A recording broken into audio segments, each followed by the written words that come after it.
Bueno, como estamos hablando de glóbulos rojos, empezamos a hablar de hemoglobina, de anemia, etc.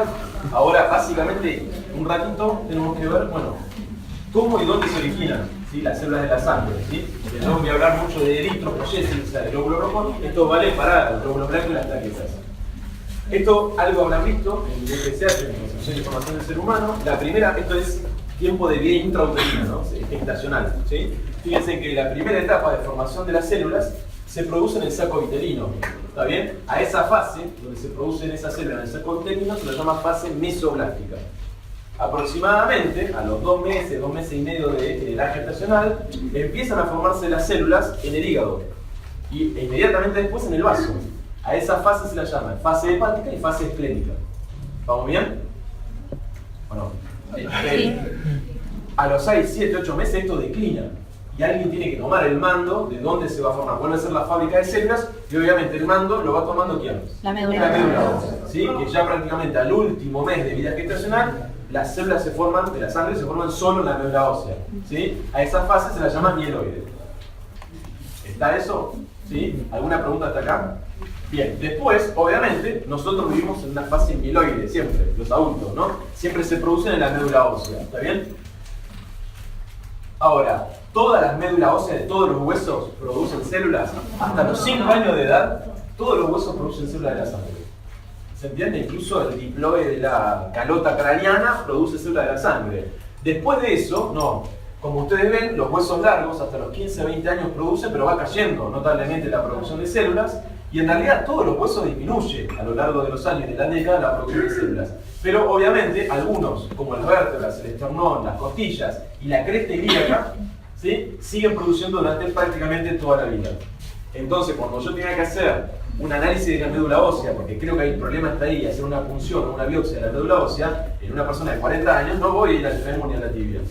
¿Se entiende? La punción la voy a hacer hacia el esternón, que es un lugar accesible, la puedo hacer en una costilla con cuidado si es una punción, y si tengo que hacer una biopsia, que es sacar un pedacito, voy a utilizar la cresta ilíaca. ¿Está bien? Sí, pero no voy a utilizar ningún hueso donde seguramente ya va a haber una médula amarilla que no forma células.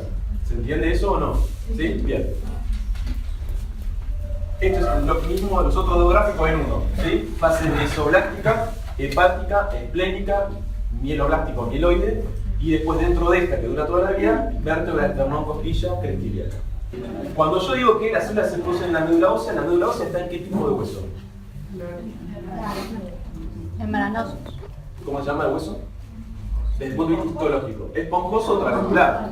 ¿Se acuerdan que el hueso es compacto o trabecular y esponjoso? Obviamente la médula ósea está en las trabéculas del hueso, ¿sí? Está en esa zona dispuesta ahí. Lo importante es que en esa zona hay lo que se llama microambiente hematopoyético. Es decir, ese lugar que es ese hueso esponjoso forma un microambiente donde hay muchas células encargadas de inducir que las células de la sangre se vayan diferenciando y madurando, cosa que no pasa en otros órganos, ¿sí? Que antes pasaba en el hígado porque el hígado perdió esa capacidad. Y eso pasa en este lugar.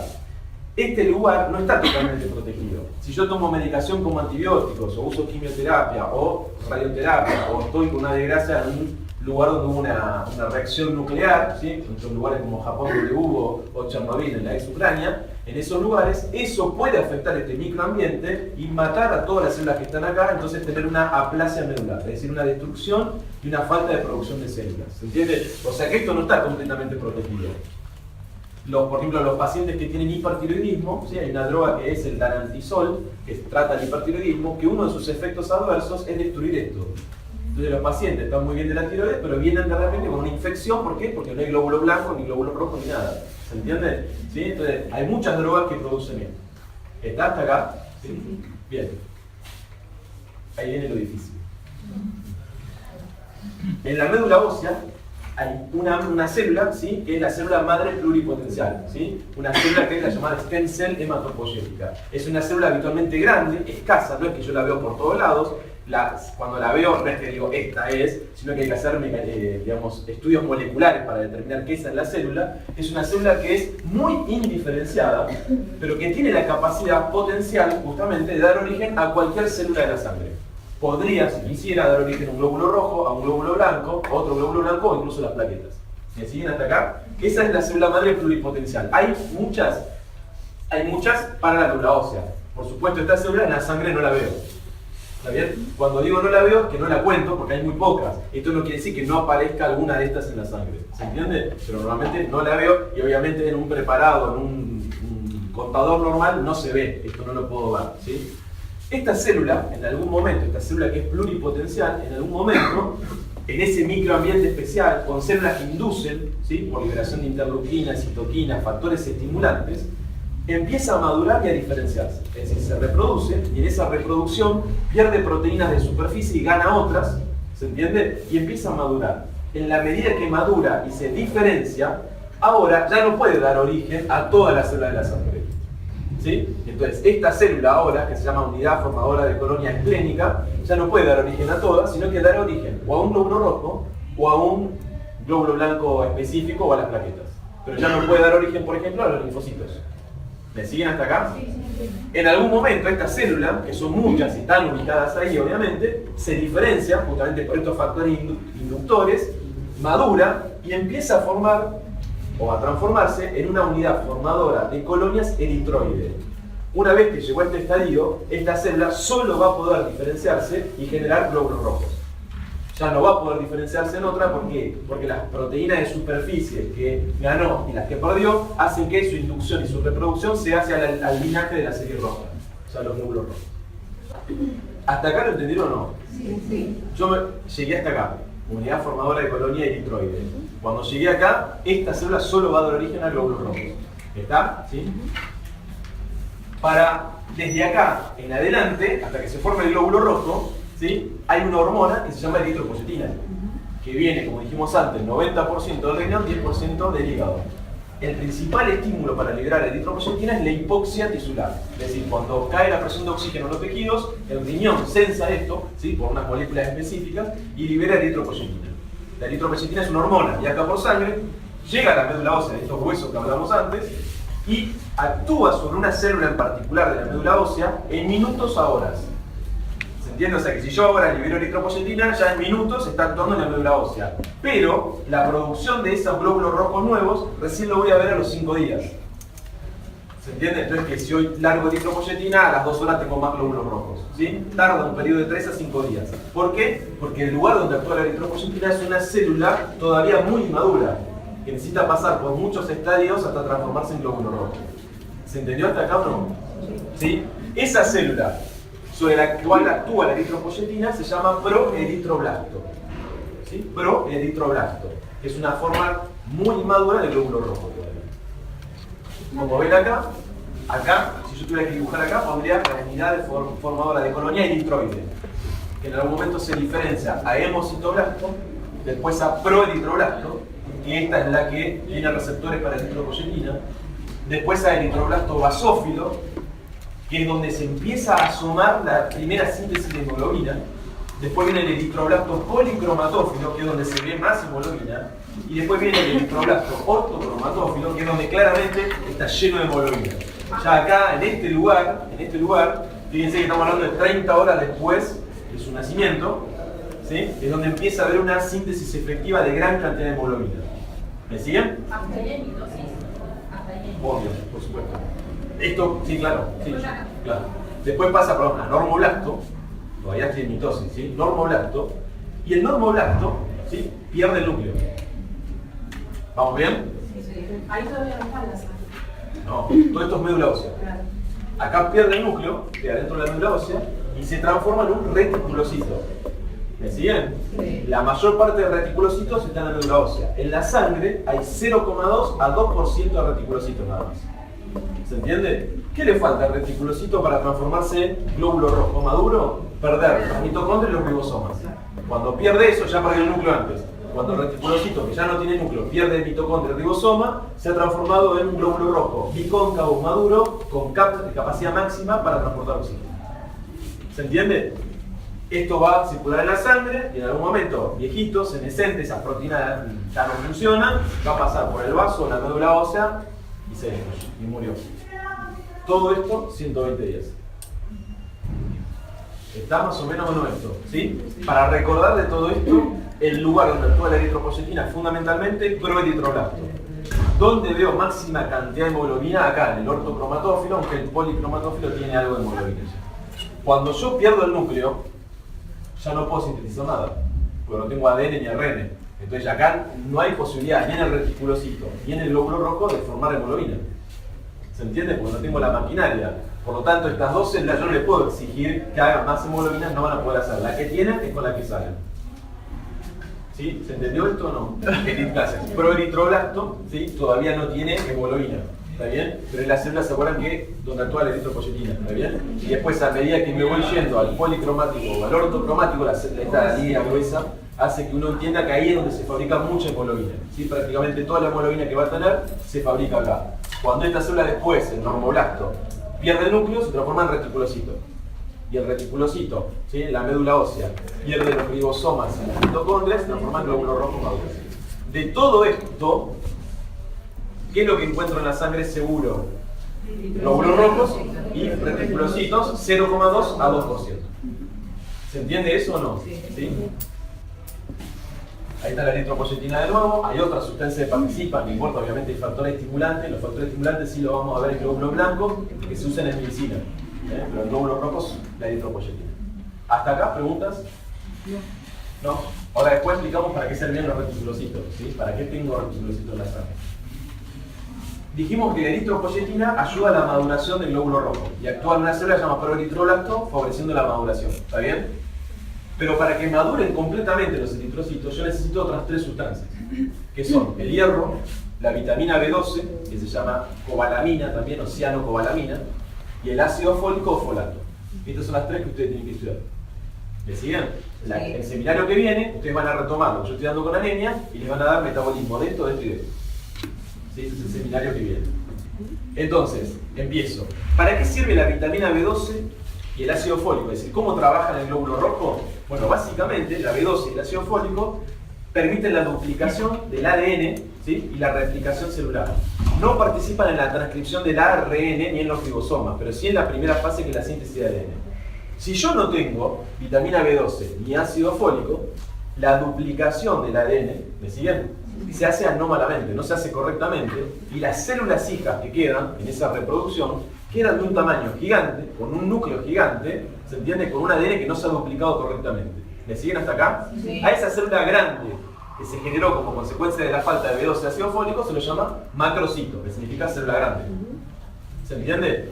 ¿Qué es lo malo de que yo tenga macrocitos? Que el macrocito es una célula gigante que no está bien desarrollada, que cuando pase por el primer capilar, si es que salió de la médula ósea, se destruye completamente. ¿Se entiende? La mayor parte de las veces directamente ni sale de la médula ósea. Es tan grandota e inmadura que la misma médula ósea se destruye. ¿Me siguen o no?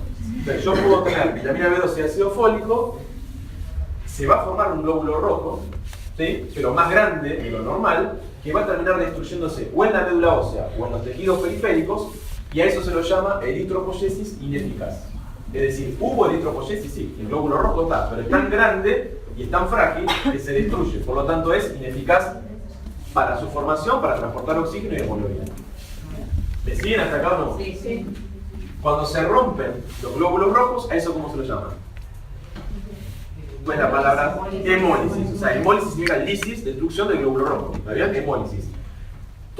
La mayor parte de las anemias macrocíticas, o sea que tienen células grandotas, terminan destruyéndose. ¿Se entiende? Entonces, si bien son anemias con células grandotas macrocíticas, también son anemias de alguna manera hemolíticas. ¿Se entiende lo que estoy diciendo? Pues esas células grandes se terminan destruyendo en algún momento. ¿Me siguieron o no hasta acá? Sí. La vitamina B12 viene de alimentos animales. ¿Está bien? O sea, la fuente principal de vitamina B12 son fuentes, digamos, de proteínas animales. ¿Está bien? ¿Sí? ¿Alguno es vegano? Eso no pasa nada. Bueno, si no les doy el teléfono a mi consultorio, digamos, para que ustedes me vengan a ver, digamos, ¿sí? Para que les explique. Si uno no come proteínas animales, ¿sí? Nada, no come huevo, como hacen los veganos, etc. 5 años les doy de chance. Después de esos 5 años tienen dos consecuencias graves. Una, anemia, porque tienen estos macrocitos, porque les falta vitamina B, y el otro, trastornos neurológicos severos, que llevan hasta la demencia irreversible. ¿Está bien? Esto no es una cosa que se me ocurre a mí decirlo, ¿está bien? No se me ocurre a mí decirlo, lo que estoy diciendo es, si no tengo fuentes, ¿sí? De proteínas animales, o no me compensan dándome vitamina B12 a esa dieta de vegano, esta es la consecuencia. ¿Por qué 5 años? Porque yo tengo en el hígado reserva para 5 años de vitamina B12. O sea, si hoy quiero no comer más nada animales, no es que el año que viene voy a estar anémico, ¿se entiende? Tengo 5 años de reserva donde el hígado va a proveer de vitamina B12. Pasado ese tiempo, se acabó. Y la vitamina B12 no solo participa en la síntesis de ADN, como vimos recién, sino que participa en la fabricación de lípidos de las neuronas. Eso se llama vaina de mielina. Cuando esto no se forma, yo tengo trastornos neurológicos, motores, sensitivos y demencia. Y es irreversible. ¿Se entiende? Esto lo digo porque cuando yo tengo un paciente con anemia, no le tengo que dar hierro. Anemia no es sinónimo de le falta hierro, le doy hierro y se mejora. Yo tengo que averiguar, porque si le llega a faltar B12 y yo le doy hierro, lo único que hago es esconder esto. Y ese paciente va a estar mejor de la anemia porque le di algo de hierro, pero demente. Es así.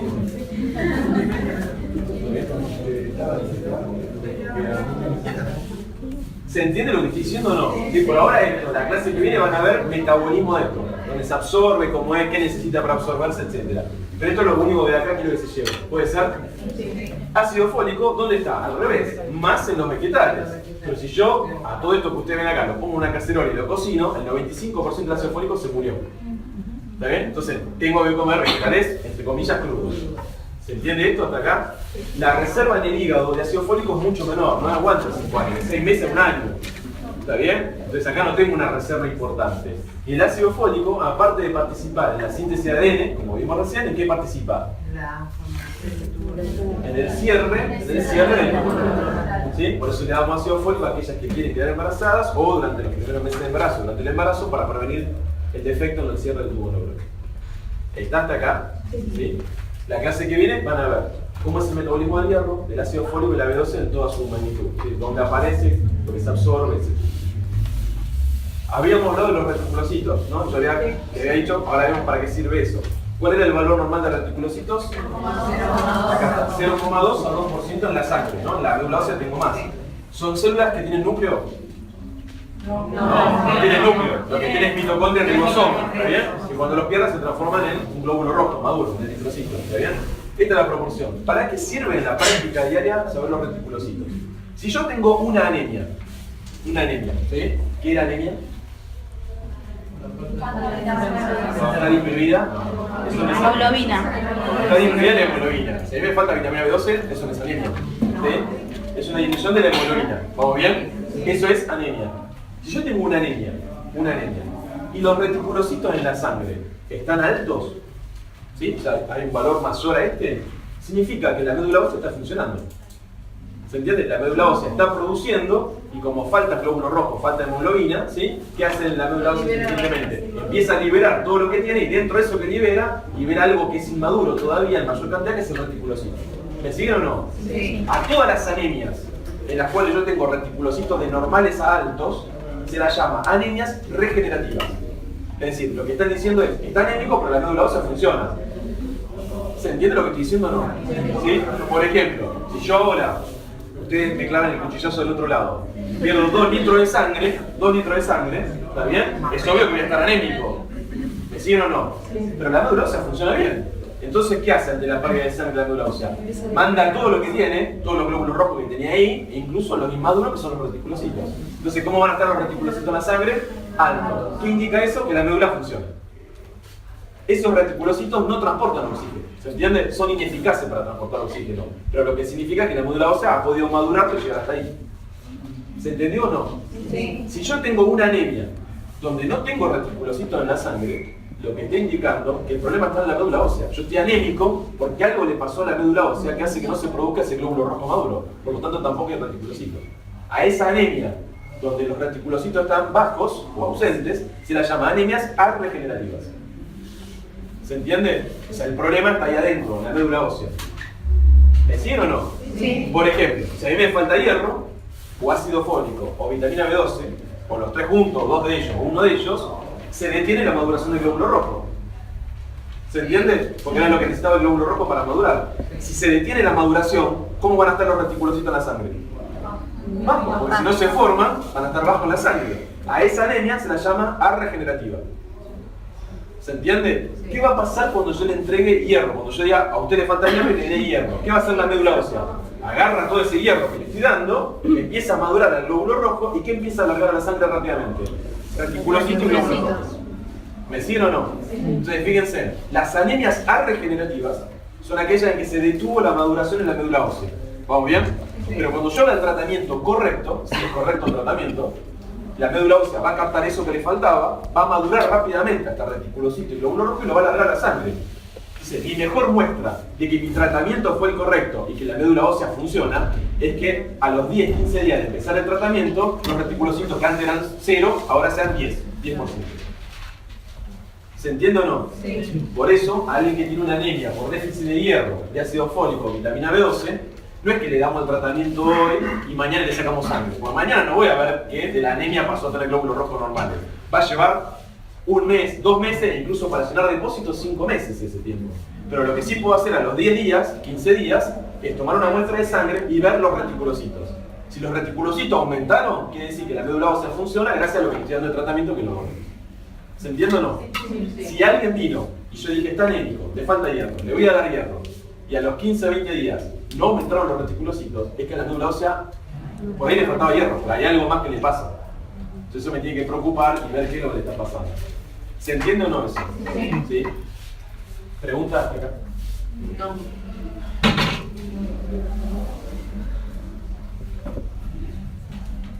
Entonces, desde este punto de vista, una forma de clasificar a las anemias es si son regenerativas o arregenerativas.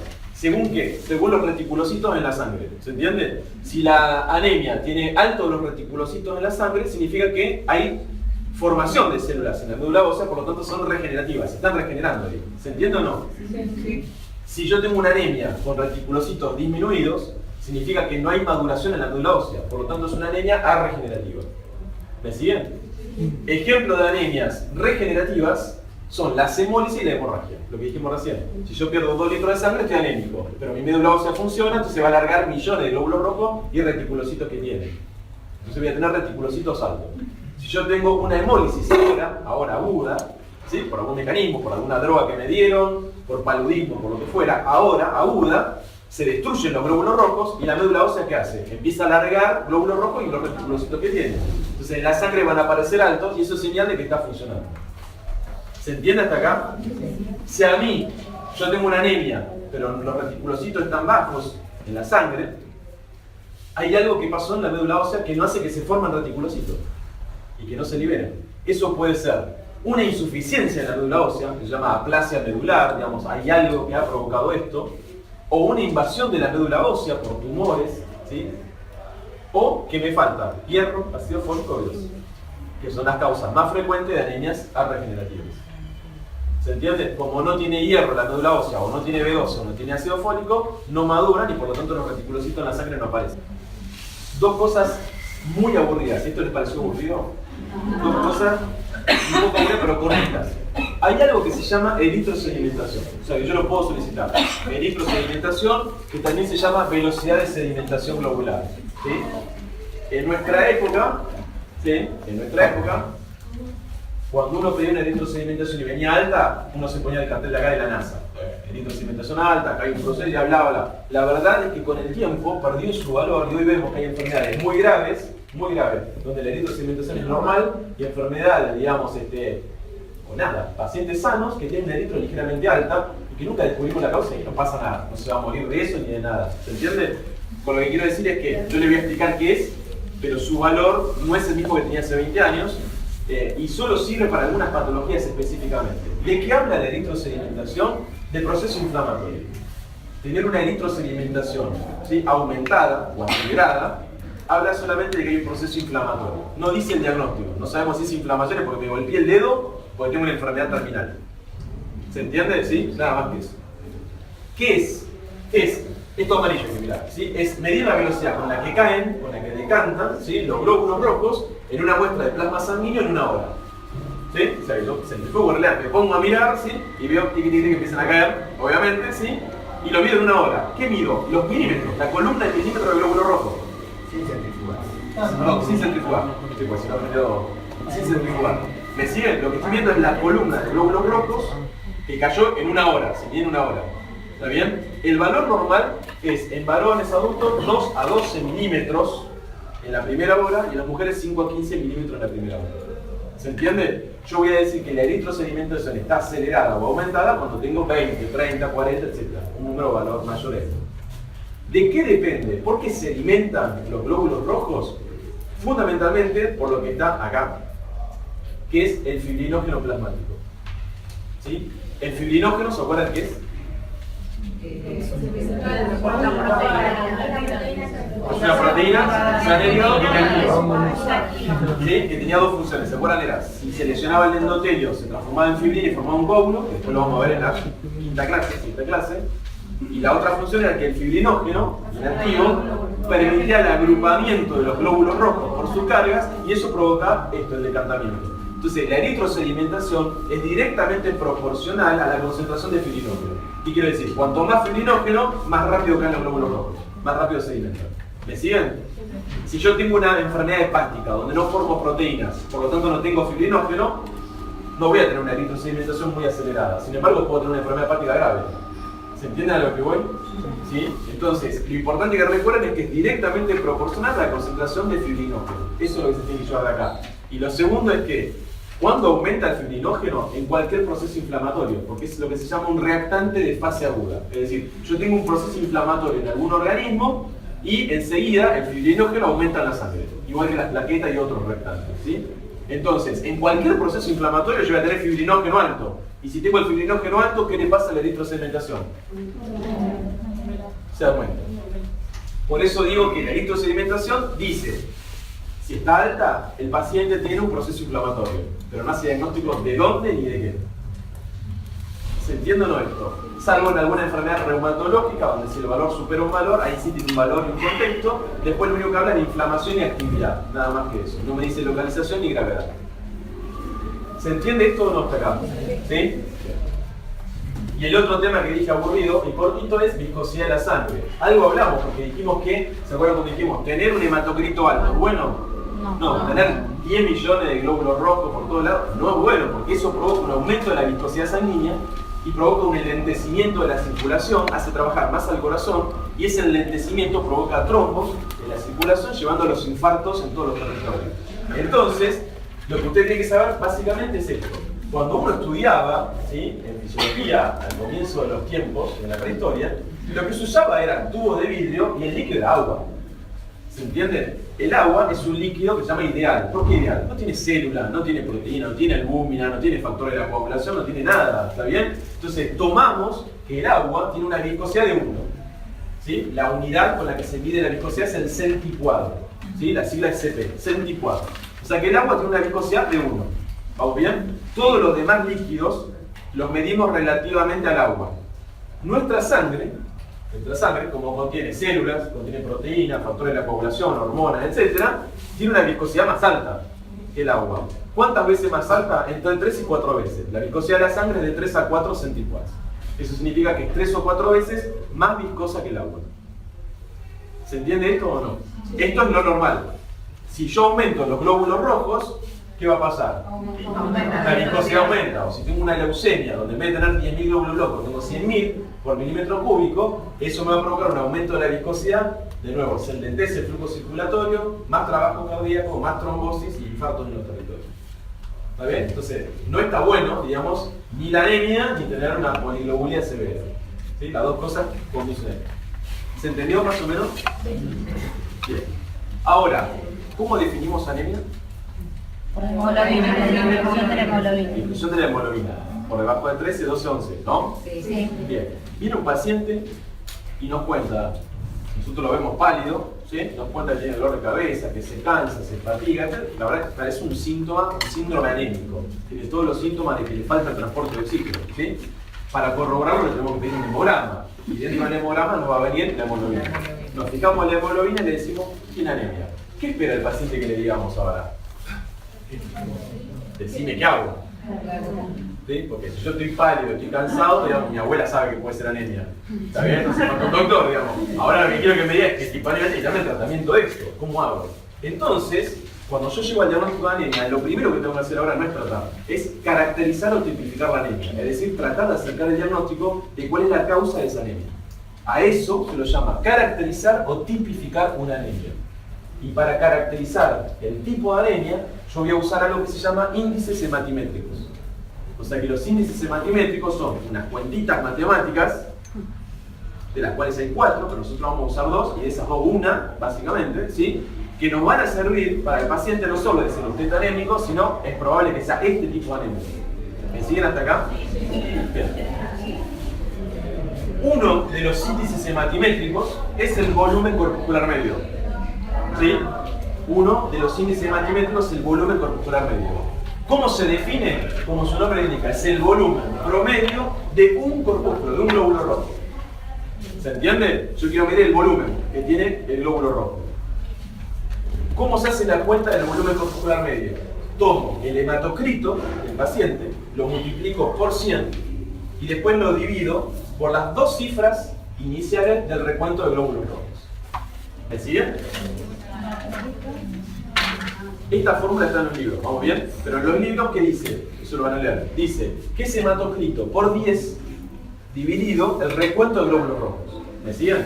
Pero si yo pongo 5 millones acá abajo en el denominador, me va a dar 0,000 esto. ¿Se entiende lo que estoy diciendo? Entonces, la fórmula correcta para hacer el cálculo es hacer hematocrito por 100 y lo divido por las 2 primeras cifras del glóbulo rojo. Es decir, si el paciente tiene 5.300.000, las 2 primeras cifras es el 5 del 3, 53. ¿Se entiende? Si tiene 4 millones, pongo el 4 del 0, 40 abajo. ¿Está o no? ¿Sí? Bien. El valor normal del volumen corpuscular medio, que ya habíamos visto en una diapositiva, es de 80 a 100 femtolitros o micrómetros cúbicos. ¿Se acuerdan que este es el volumen que tiene un glóbulo rojo normal? ¿Sí?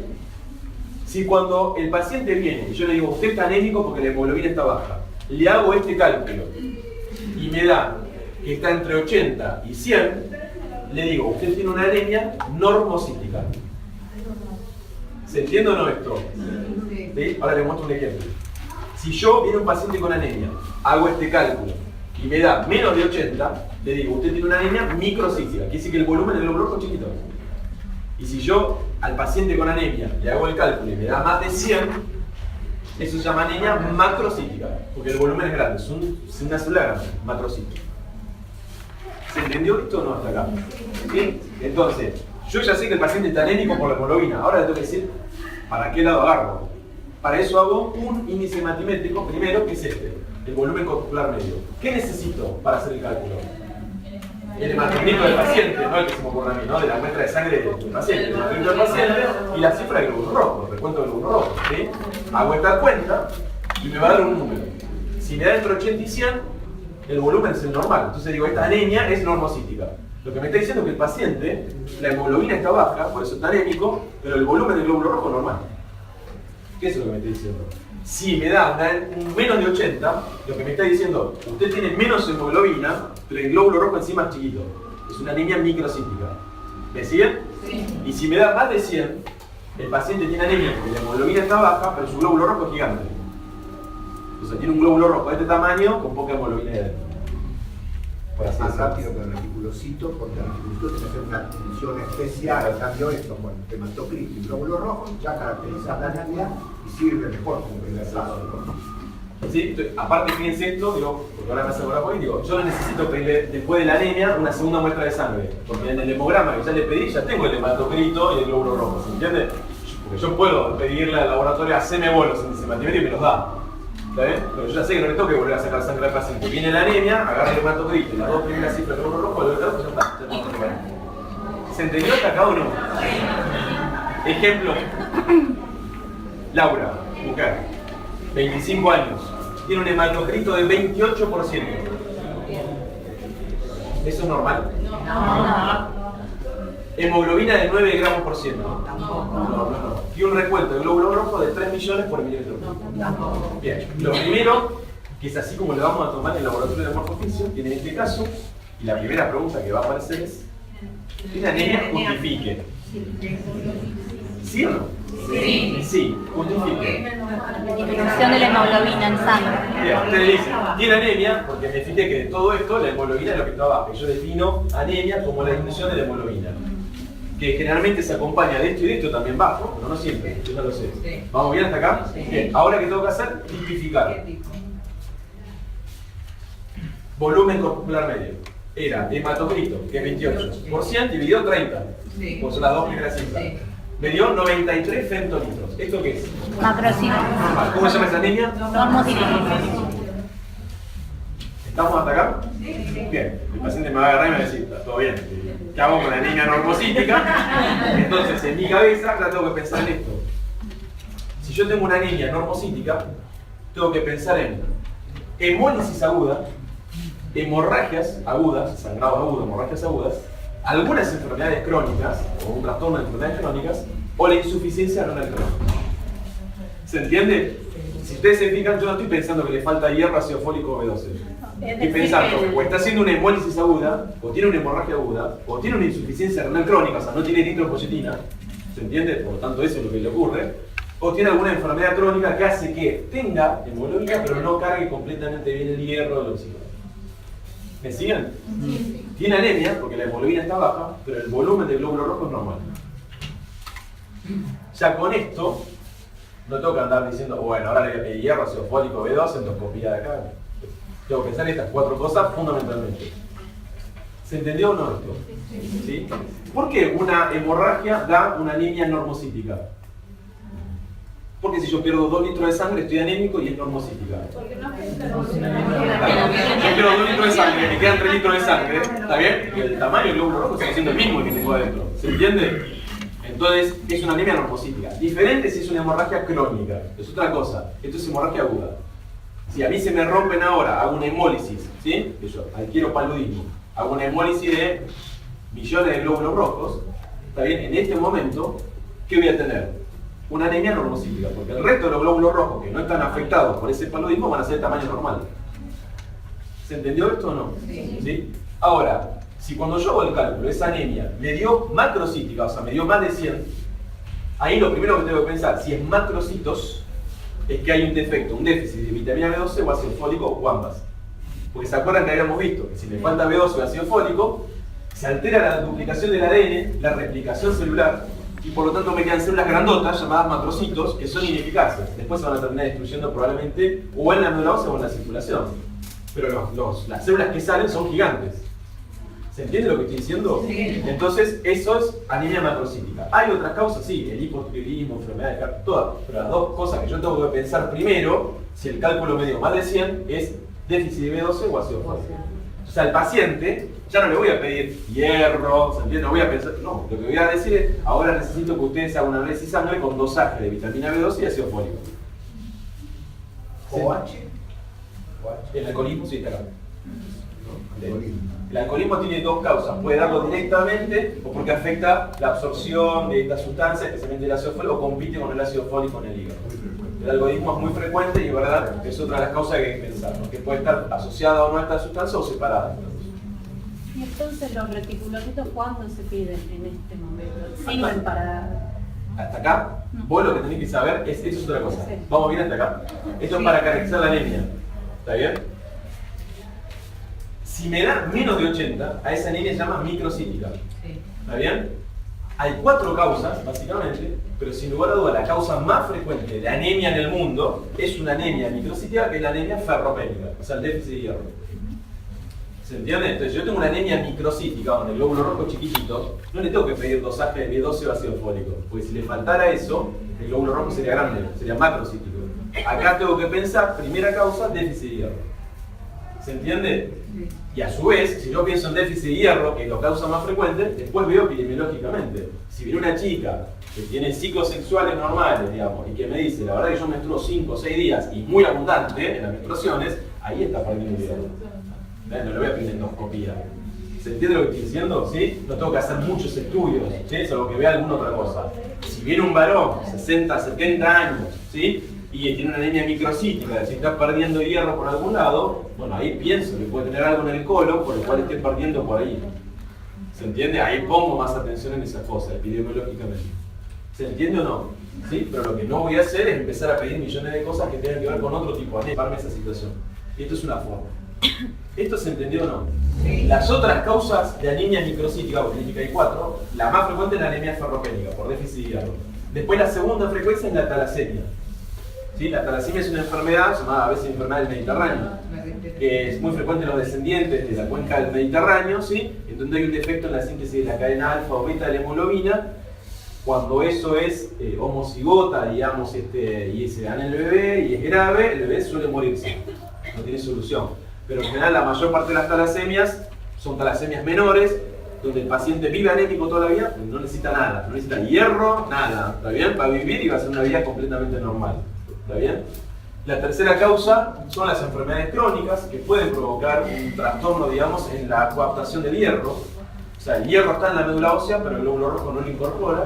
Y la última, por suerte menos frecuente, es la sideroblástica, que se ve muchas en el cáncer, básicamente avanzado, en las neoplasias. ¿Está bien? Pero si yo tuviera que poner cuál es la causa más frecuente de anemia en el mundo, la anemia es ferropénica, por déficit de hierro, ¿está bien? ¿Y qué tipo de anemia va a ser? Microcítica, de glóbulos rojos pequeños. ¿Se entendió esto hasta acá o no? Sí. Entonces, para eso sirve este índice matimétrico, que es el volumen corpuscular medio. El segundo índice matimétrico es lo que se llama hemoglobina corpuscular media. Que significa, la definición es el peso promedio de un glóbulo rojo. ¿Sí? Algo que parece irrisorio, ¿sí? Que es cuánto pesa un glóbulo rojo, ¿está bien? ¿Por qué decimos que es importante este índice? Porque en realidad todo el peso del glóbulo rojo tiene que ver con el contenido de hemoglobina. Porque el glóbulo rojo es todo hemoglobina, ¿se entiende? Entonces, de alguna manera, si yo puedo saber el peso que tiene, de alguna manera estoy identificando la cantidad de hemoglobina que tiene, por lo menos la pigmentación que va a tener. ¿Cómo se hace el cálculo de este índice? En vez de hematocrito me voy a poner hemoglobina, la multiplico por 100 y lo divido por las dos primeras cifras del recuento de glóbulos rojos. ¿Sí? El valor normal está entre 28 y 32 picogramos, porque es una medida de peso, picogramos. Si la anemia del paciente, cuando yo le hago el cálculo, me da entre 28 y 32, a esta anemia la llamo normocrónica. Normocrónica. Si me da menos de 28, la llamo hipocrómica, y si me da más de 32, hipercrómica, que en la práctica prácticamente no existe. ¿Se entiende? La mayor parte de las anemias que son microcíticas suelen ser hipocrómicas. Y la mayor parte de las anemias que eran normocíticas suelen ser normocrómicas, pero no siempre es así. ¿Está esto o no? Sí. El mismo ejemplo, la misma paciente. Sí. ¿Sí? ¿Por qué? Por la hemoglobina. Tienes una mujer menos de 12, tiene anemia. Ahora le hago la hemoglobina corpuscular media, o sea, agarro 9, porque la hemoglobina es 9, por 100 y le divido 30, porque son las primeras dos cifras. Me dio 30 picogramos. ¿Esto es una anemia? Normocrómica. O sea, que esta paciente tiene una anemia normocítica y normocrómica. ¿Se entiende? ¿Sí? Entonces, una vez que tiene esto y me pregunta, ¿y ahora qué hago? ¿Qué hago? Voy al libro, ¿no? Y digo, a ver, normocítica, normocrómica, son estas causas. ¿Se entiende? ¿Sí? ¿Siempre hay que hacer los dos? Es el mismo homograma. ¿Se entiende? ¿Nos afectan algo saber que es normocrómica? No, el mayor valor lo tiene esto. El mayor valor lo tiene esto. Los Pero hematólogos se caracterizan con las dos palabras. Sí, ¿no? se caracterizan con los dos, y los hematólogos, que son avesados en el microscopio, mirando la normocromía o la hipocromía, tienden a dar un diagnóstico más certero. ¿Está bien? Igual, el primero es uno de los que más se utilizan los dos en la práctica. ¿Coinciden los síntomas? Sí, porque los síntomas son de la anemia. No, está bien lo que preguntaste. O sea, los síntomas son de la anemia, que son los mismos para cualquier anemia, pero después se le suma los síntomas propios de lo que le esté pasando. Por ejemplo, si tengo déficit de B12, a los síntomas de la anemia le puedo agregar los trastornos neurológicos. ¿Se entiende lo que digo? Si me falta hierro, a los síntomas le puedo agregar la glositis, la caída angular, la caída del pelo, un montón de otras cosas. ¿Sí? Si es una anemia hemolítica, voy a tener dolor abdominal, cansancio, mucha más fatiga, etc. O sea, al síndrome anémico, que es eso de tener palidez, cansancio, dolor de cabeza, palpitaciones, se le agrega después síntomas específicos, depende de la causa. ¿Se entiende?